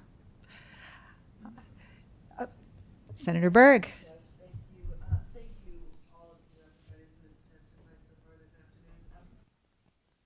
Sorry. Do we have anybody have an estimate for me of how many people in the state there are that need housing assistance because of severe mental illness? How many people? I mean, you're talking about serving 300-400 people. You're talking about serving, 100-something people. How many people total need services? A lot more. No idea. It's hard to say because, not everybody with a serious mental illness needs the supportive housing that we're talking about. It's a subsection. They may have the diagnosis. I mean, many more people have the diagnosis, but may not have the functional limitations. But it's still, it's a lot of people. I mean, in Jefferson County, they say 32,000 people need affordable housing, but they're not all living on SSI. Okay. Thank you. But you do say that, 1 in 25 people meets the SMI, that the diagnosis duration, so 1 in 25. So, and then I guess my second question, if I may please, do you have an idea what percentage of your clients with severe mental illness also have problems with drug or alcohol addiction? Well, for us, yes, certainly. I'm not sure of the exact amount, but I would say the majority. I think that some of the research shows that as high as 75% of adults with serious mental illness also have experienced a co-occurring up to that. And I would say that with the folks that we serve, it is probably that high. And the folks that we have coming into services right now are also experiencing homelessness. About 60% of the people that entered our program last year came from the streets. And oftentimes those folks are the ones who are most severely disabled and have co-occurring substance use issues. So I don't know. No, I would absolutely echo that. Back in the early days when we brought people in from the state hospital, that's changed now. Most of them are coming from the streets, and for us it's higher than 60%. It's closer to 85%, maybe 90% of the people we're serving are coming from street homelessness, and most of them are coming with co-occurring disorder. Mm-hmm. Thank you. Thank you, Senator Berg. Representative Prunty has a question. You still with us? I typed it in. I don't know if you can hear me. Yes. We can hear you. Would you like Liz to just read it for us? Well, I mean, if you can hear me, I'll ask it myself. So far, so good. Keep the going. same question that I asked Bridgehaven. How do you all make it successful financially? So our primary source of funding comes through a contract with the cabinet. We've been very grateful to have that contract since almost since program's inception in 1997. But since then, we've been able to grow by blending different funding sources. As I mentioned at the beginning of our presentation, we have several grants through the Lexington Fayette Urban County Government. Through our continuum of care, we have HUD grants that brings in dollars to support our services, and we've partnered with the Lexington Housing Authority to provide funding that is used to subsidize the rent for the folks that live in New Beginnings owned housing. And so it's really just being creative, blending funding, and begging, and to make it work. And we have a lot of the same, although we do bill Medicaid. I mentioned that. That's about we have about a $6 million budget. That's about 2.5% of our budget. What am I saying? 2.5 million, almost half our budget now. So it's a pretty significant amount. We also get about $1 million from HUD, supportive housing programs specifically focused on providing housing for the homeless with mental illness. We work with our housing authority for housing vouchers. And then we have a contract with the state as well, with the Department for Behavioral Health. And we do our own fundraising and, write grants. And we have a federal grant right now that's pretty significant over a 5-year period to serve homeless with co-occurring disorders. So, and we do, we're looking constantly to find the funds to make it work. And it's always a challenge, and we always run a thin margin. A follow-up question, please. Yes. If you all heard Ms. Davis's testimony about she didn't think the MCOs understand what a dual diagnosis is, do you all see that same problem? Well, I think she was talking about dual diagnosis of serious mental illness and intellectual disabilities, and I'm talking about serious mental illness and substance use disorders. Okay. Thank you, and thank you for the work that you do, and thank you, Madam Chair. Thank you very much, and Senator Meredith. Thank you, and Ivan, for 100 different reasons. Just thank you. That's all. Just thank you. Thank you, Madam Chair. You're welcome. Thank you. Senator Alvarado. Thank you. Same questions you mentioned earlier. I mean, supported employment is something that's obviously of interest to me. I'm curious about your process of how this goes about. I mean, I've visited facilities that involve a little bit of a different subpopulation, people with intellectual disabilities, that I feel sometimes are taken advantage of. And there's institutions that will give them work. They'll be paid a sub-minimum wage. Some folks are profiting huge amounts from these folks. And it bothers me, that at least a minimum wage is being offered to those individuals. And again, we're trying to reform some of this, change the approach we have. We know we don't have adequate state supports on some of these things sometimes to find that employment in kind of mainstream part of the state. We're trying harder to get that done. I'm just curious about the process. I mean, do people come to you saying, hey, we're willing to hire folks, but we're only going to pay them this amount? Do you have those things? I'm just curious about that. No. Minimum wage is a requirement. And so all of our folks move into at least minimum wage jobs. Now many of them don't work full time, just to be clear, and most of them do work part time and maintain their SSI benefits. But it's part of the job of the staff is to go out and develop jobs and knock on doors and try to develop employers, and so they spend a fair amount of time doing that. Unfortunately, because this is a no barriers kind of program, I mean, that's a wonderful thing, but many of our clients, are really struggle. They're struggling with symptoms of their illness. They're struggling with, coming from homelessness. They may have a co-occurring substance use disorder, and the door is wide open, and that's a good thing. The problem is the way that the program is set up. You only get paid if first you go through a planning process, and then you get paid if the person gets the job, and then you get paid if they hold the job for, I think it's 60 days, and then you get paid if they hold it for 90 days, and you get paid if they're there like a year, something like that. And for many of our folks, they may not make it that far, at least the first time around, and you only get paid once. If you keep starting over, trying to help people, because you never want to take away that hope and that opportunity. So, we lose a lot of money on this program, and we've questioned whether we can continue to offer it, because it's we can't afford it, but we're trying to do it because we believe it's an important part of recovery. Absolutely. Are there others in your space, do you know of, that do things differently? I mean, you're requiring that, at least that, which I think is the right way to go, but I'm curious if there's others, because I know of others in different space, not so much in what you all do, but that are doing some of that, and that's a worry for me. And again, there's a lot of debate within that whole. Some say don't change it. My loved one's doing great. I don't want anything. You get families who say don't change it. We're trying to find a way to grandfather those folks in, but we want to also stop kind of what we've been doing in the past and kind of have a new approach to this. Are there others that you know about, without mentioning any names? I mean, that do things differently. Yeah, not that I know of, because this particular model, which is called IPS, Individual Placement and Support, it is, we do get some money, $50,000 from the state towards operating that. And then every year, the State Department for Behavioral Health sends some folks out to do a fidelity review. So they want to make sure that we're actually following the tenets of that program.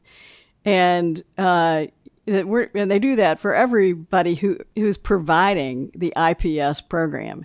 So, I think all of us who are doing this are following those tenets, or we wouldn't be supported by the cabinet, the department. I think that everybody who's using IPS is going for at least minimum wage jobs. Very good. Thank you. Thank you. And I'm going to invite Jackie Long up to the table. Thank you all so much for being here. It's so important to hear your testimony. And from Mr. Garr and from Mr. Jaggers, there's a saying in mental health advocacy, nothing about us without us. Right. And I think as this task force considers solutions, that your voices here today are just so important.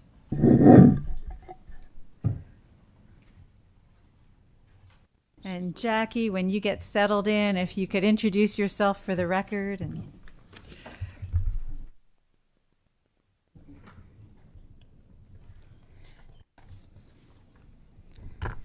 Good afternoon. My name is Jacqueline Long, and I serve as the Director of Housing and Grants for Mountain Comprehensive Care Center in Prestonsburg, Kentucky. I've been in this role for 8 years, and I supervise our rental assistance programs, which provide permanent supportive housing, as well as 34 agency-owned units of permanent supportive housing. And I also serve as the agency's housing developer. I also serve as the Vice Chair of the Kentucky Balance of State Continuum of Care Advisory Board and as the Secretary for the Kentucky Interagency Council on Homelessness. And I'm here today to speak to you about the need for housing. As you have heard before this task force previously, we have a great need in this state for housing for persons with severe mental illness. You have probably already seen the point-in-time count data from 2020 that shows that on a single night in January, we identified 4,011 homeless persons in the state.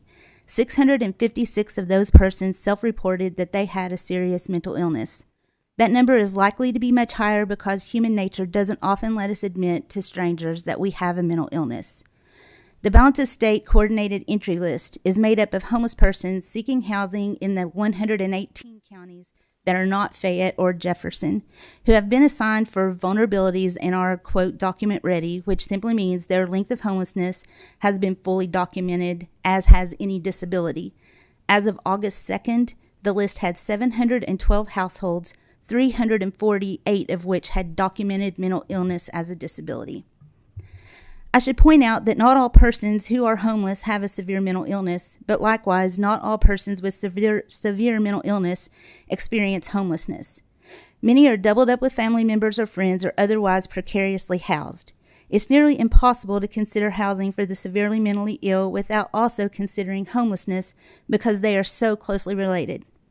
Since January 1st in the Big Sandy region, our records showed that 373 of our clients indicated at intake that they were homeless or precariously housed. Our agency-owned housing is only 34 units, and much of our rental assistance resources are obligated or will only support those who are currently on the streets or in a shelter. Currently, my housing staff has 70 households it is serving in both agency-owned housing and in housing. Our agency-owned housing and rental assistance supported housing in the community. Our ACT team is also providing services for about 30 more persons. There is a severe gap in available supportive housing in our region, and from my experience with statewide committees, I can comfortably say that this is also the case across the state. The underlying problem is that there are not enough affordable units statewide. In the Big Sandy counties, which are typical of other rural counties, the average of the HUD fair market rents for a one-bedroom unit is $527 a month, which simply means that the total amount that that HUD will provide for rent and utilities, and the landlord must agree not to charge over that. When applying the allowances for utilities, the total rent allowable would be about $402 a month. That unit doesn't exist except in very rare cases. There are some programs that allow for slight flexibilities, but the funding provided from HUD is always based on the number of units at the designated fair market rent. It is very hard to find units that meet these requirements and at the same time also meet the HUD housing quality standards. The average rent in our region for a one-bedroom apartment without utilities included is about $600 to $650 a month for the most basic apartment. The average SSI payment is $794 a month. If there are no suitable vouchers available for rental assistance, then an individual can end up paying almost their entire monthly income out in rent. This causes many persons with severe mental illness to be doubled up with friends or family or couch surfing from place to place, and as we have seen from the data, can also result in literal homelessness. So how do we encourage the development of affordable units? The first and most obvious is to invest in grant money for development. The less debt an entity has to carry, the better. In a perfect world, we need more no-debt projects. Then rents can remain affordable, adequate staffing can be maintained, as well as proper maintenance. This is a population that sometimes does create damage, but with a no-debt project, it is much easier for the managing entity to fix the damage and continue to work with supportive services to mitigate the behaviors and maintain the housing for the individual. With a no-debt project, it is also easier to serve the individuals who may come up short on their rent and work with them without evicting. In the absence of completely debt-free projects, we need more project-based rental assistance. There are no funds that I know of right now available in the state for project-based assistance. To attach the assistance to the unit would create a steady income stream and make it much easier to cash flow an affordable project when that assistance is also coupled with substantial development funding. At Mountain, our 20-unit development carries some debt and does not have project-based assistance. It is a struggle at times to operate it because there are limited Section 8 resources in the community, and we cannot use our rental assistance grants to pay ourselves. We do keep the rents affordable and include utilities so that persons with limited income can afford to live in the apartments. However, many of the tenants who do not have rental assistance of some kind still struggle to pay the rents on time. We do provide supportive services to mitigate the issues surrounding rent payment, but the availability of project-based rental assistance would create an environment that would be much less stressful for the tenants, and our staff could concentrate more on the overall well-being of the client so they can move towards self-sufficiency, which is always the goal. We work with our residents on a moving on strategy with the goal of stabilization to the point where they can move to other housing and maintain it with less intensive services. Intensive services are essential for successful housing for persons with severe mental illness. There's a stigma surrounding persons with severe mental illness that makes private landlords more hesitant to rent to our clients. To engage these landlords, we need to be able to provide them quality, intensive, and in-home services. In the Mountain Housing Department, we have a small team of service providers who are funded by a blend of HUD supportive services funds and Medicaid billing.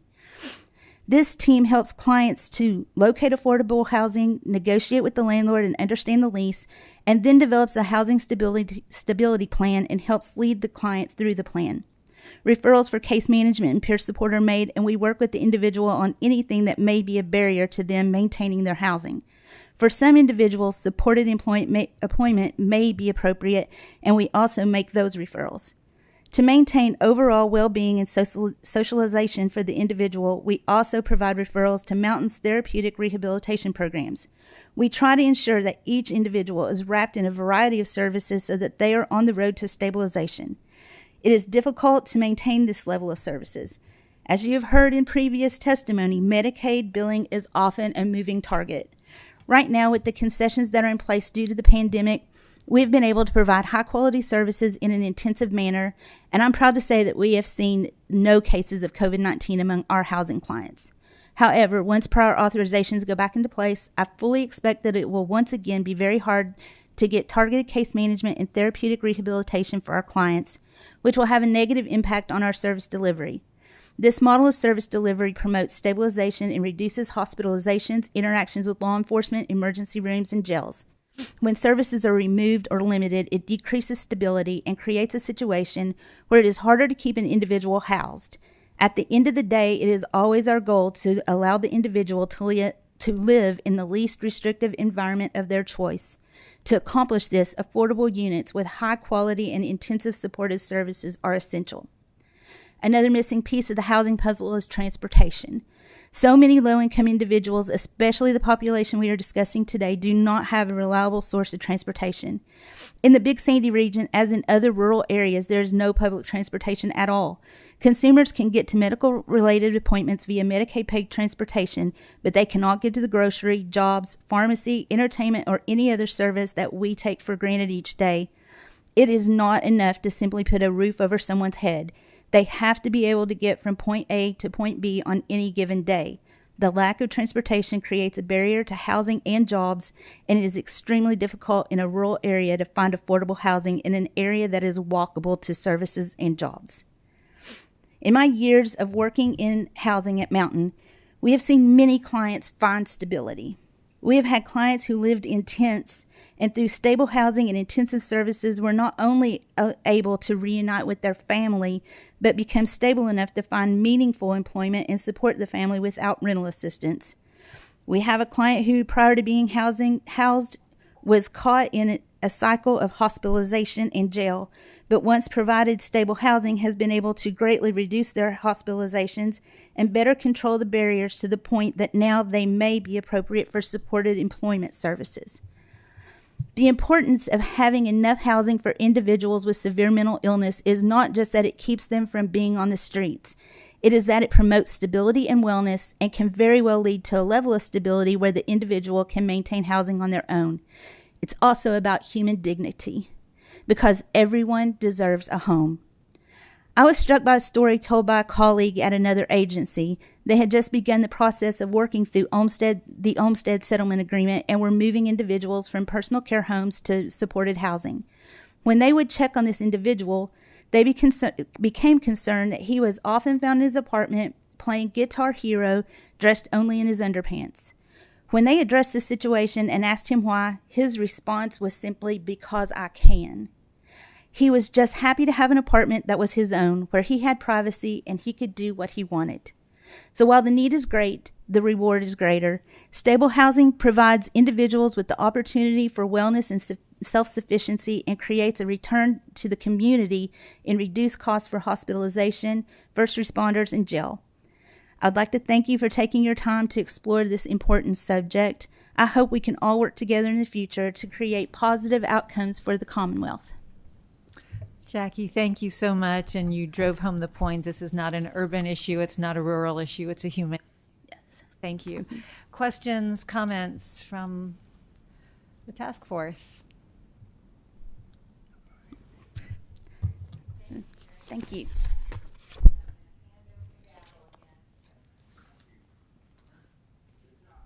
Thank you. At this time, I'd like to have, we're going to get out here in a few minutes because the time's up. Veronica Nunley. She's worked for Pathways in Ashland for 29 years, and she's their Chief Business Development Officer, and she wrote the grant for To Go. So if you can give my first slide. And Veronica, introduce yourself for the record. Veronica Nunley. Pull it closer and turn it on. Veronica Nunley from Pathways, Inc.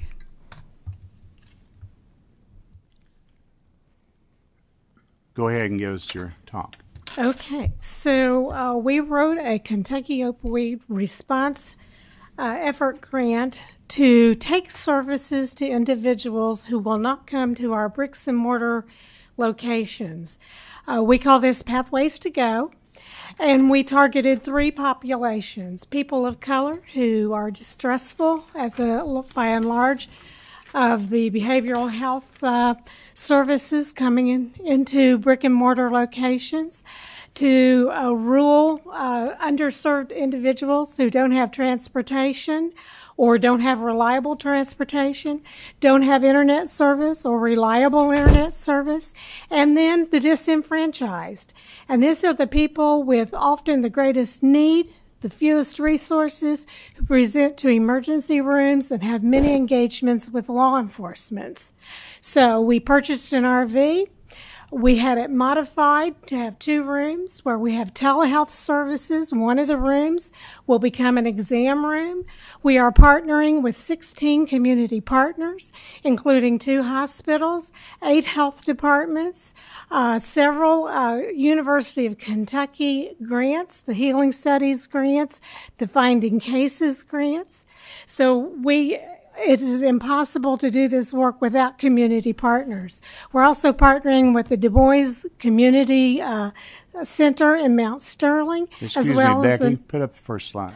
As well as the New Hope Baptist Church in Ashland to reach persons of color. So we are at 12 locations. He told me I only had 3 minutes, so I have to talk really fast. We have 12 locations, including 3 low-income housing developments. We are going to the Du Bois Community Center, to the New Hope Baptist Church. We are even parked at Walmart in Mount Sterling in order to engage folks into behavioral health services. Now, as a result of this, we have provided resources since May to over 220 individuals. We have dispensed 155 Narcan kits because every life has value. We have been able to move 6 people into substance use disorder services. We have been able to engage 1 individual in autism services. We have been able to engage a young man who loves Pepsi into our transitioning aged youth program where he is preparing to be employed. And we engaged 1 family, a gentleman who came to our Walmart location with his 2 children, whose wife and mother had abandoned the family due to substance use disorder. Distraught, had to quit his job, couldn't afford child care. We called a therapist over, was immediately able to help him not only with his behavioral health needs, help get his children into services, and wrap around services in order to get child care as well as to help get him gainfully employed. More importantly, with the finding cases where we're doing Hep C and HIV testing on this unit, we have been able to test over 200 individuals. We have had 50 positive cases, 1 HIV and 49 Hep C. As you are aware, those Hep C cases are primarily transmitted through sharing needles, so we know we are reaching the right targeted population that we are trying to reach and get into services. These are folks who will not walk through our doors. So we're really excited. I'll wrap it up and put a bow on it to talk about Margaret, who came to one of our kickoff events to get slim chickens. As she did, one of our peer support specialists who mans our vehicle said, "Come and let us tell you what we have available." Margaret went on the RV, got some Narcan, got information about services. There's a study out of the University of Boston that tells us that every time we can touch an individual's life to give them resources, it increases the likelihood that they'll get into services. So we want those touch points. So as Margaret walked off the van with needle marks up her arm to get on her bicycle and leave, she turned around and looked at me and said, "Why are you doing this?" And I said, "Because we know that there's a great need out there. People who could benefit from our services who wouldn't walk into one of our locations, who might come and get services here." She said, "You're so right." She said, "You know, I go in the grocery stores. People don't want me to touch them or even be near them." She said, "I know I'm not wanted, and I would never come to your location, but I'll be back here." And that's why we're doing the mobile unit. We're looking towards sustainability to get enough referrals. With CCBHC, our Pathways is working towards CCHB. We'll be able to get medical services on board, as well as get these folks who are testing positive immediately connected to get services. Good. My vision is for Kentucky to have about 12 of these for rural Kentucky. The day I was with them, I took these photos. This is probably 36 feet. I have a Class A, 38 feet. And so we took the pictures, and 2 men came up to me with PTSD, remember in South Shore? And they said that they wouldn't go up to Ashland to Pathways, but they made appointments with you. They were both veterans. This will take the doctor to rural Kentucky. In the back, I talked to Phillips Solutions. Anybody know the company?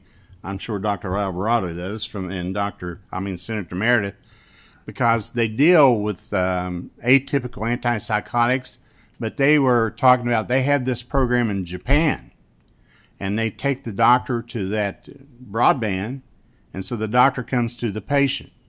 But I think this is a really great thing for Kentucky. You know, $200,000 would equip that thing, and then you could hit 3 or 4 counties with it. We can't get mental health providers, but we can take this van to the patient. So that's the reason I wanted to bring it up. The last slide. This guy here looks like me. He's better looking. He's better looking. Thank you, Senator. But the point is, you know, he really... I agree. Am I that Melinda? Yeah. Thank you, Melinda, sister. He really didn't have his ideas till he was in his 70s. I'm 70, so I like to see this thing go. So y'all support me on this. Okay. So that was our little surprise. Now, the next item is adjournment. Oh, forgot. The next meeting is September the 21st at 3 o'clock. And thank everyone for coming. This has been a great meeting, so I appreciate you all. But I need a motion. And a second. We are adjourned.